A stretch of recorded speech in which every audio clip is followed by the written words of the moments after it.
A trial timeline has been set for former President Donald Trump's legal battles. Jury selection in the former president's January 6th related federal case will begin now on March 4th, the day before Super Tuesday, which is the biggest day on the Republican primary calendar. Then on March 25th, the former president is slated to face jurors in New York on charges stemming from hush money payments to Stormy Daniels.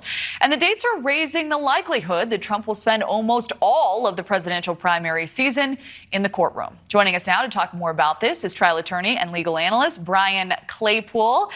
Brian, always great to see you. I see you smiling at some of that intro. Interested in your take here. So, former President Trump's January 6th related federal case starting March 4th, 2 years sooner than he requested and right in the middle of the Republican primary campaign, a day before Super Tuesday. What's your read on the timing there? Hey, Kelly, great to see you again. Yeah, this looks to me like a political bias. And the reason I say that is in any criminal case, the judge is always looking at giving the defendant adequate time to prepare for trial. I mean, I've had so many cases, Kelly, that have gone over 2 years before a trial ever happens. Usually, after defendants are arraigned, you have a court date that's called a status conference or a case management conference, Kelly, before a trial date is set. In Trump's case, the judge set the trial date right away. She's not taking into consideration, for example, the hundreds of thousands of pages of documents that Trump's lawyers need to review to provide adequate and effective legal counsel to him. This trial date's not taking into account witnesses that need to be interviewed as well. And subpoenas, for example, Kelly, you're allowed to serve subpoenas for documents prior to a trial. What if Trump's lawyers serve some subpoenas? The government objects. There's a hearing on a motion to quash or suppress the subpoena. That could take months. So this clearly to me signifies a bias in this judge. And quite frankly, I'm surprised Trump's lawyers have not filed a motion to recuse this judge. So let's dig into the facts here regarding the scheduling in general. Trump's legal spokesperson has said that these trial dates are going to move, noting that they now overlap. So this process, the former president faces 4 separate indictments.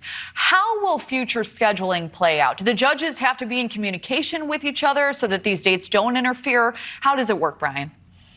Yeah, that's a great question. The judges don't have to be in communication. And typically when you go into court, I've had cases, Kelly, where I'll go into court on one matter that's set for trial, let's say a month out, and then I've got another trial a week after that date. And then I go into the judge a month ahead of time and say, please, Your Honor, can you change the date of my trial that's occurring right after my trial with you? And what judges mostly say is, tough luck, come in when your trial's over, and if you're not in trial, you're still going to trial on the next date. If you're still in trial, then what courts do, Kelly, is they trail the case. It's called trailing a case. So if Trump's in trial on one case, let's say he's in trial on the Washington D.C. case, and then that overlaps with the New York case, the Stormy Daniels case, later in March. The judge in New York's not going to say, okay, we're going to push your case out 6 months. He or she will say, when you're done with that case, come into court, and then we'll get you going on this case. So it's pretty rough terrain when you're dealing with trial dates with judges. Well, and when you're navigating a campaign simultaneously.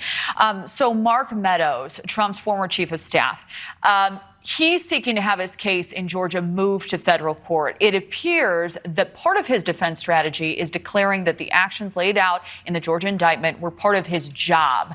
Do you think this is an effective legal strategy?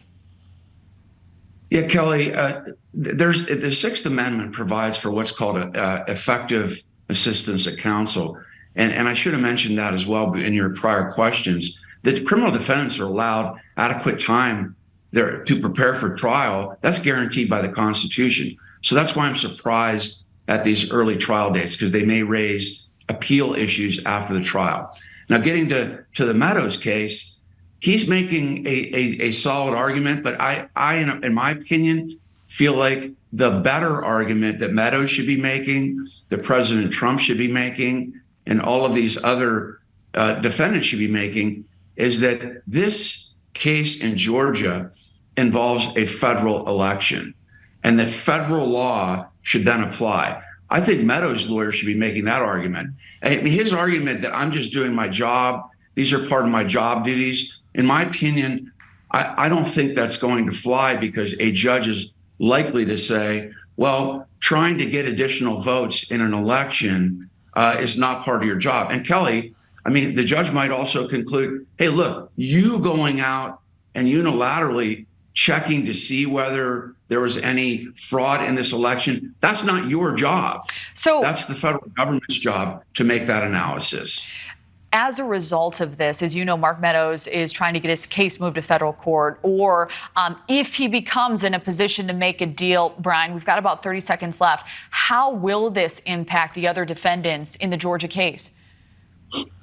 Well, if any defendant, even Meadows, makes some kind of deal in this case, I think that could have adverse implications for Trump because they will likely reveal evidence that's helpful to the prosecution. Kelly, at the end of the day, prosecutors don't cut plea deals with other defendants unless they've got evidence that's going to implicate the top dog. So this is very dangerous terrain for President Trump with 18 other co-defendants.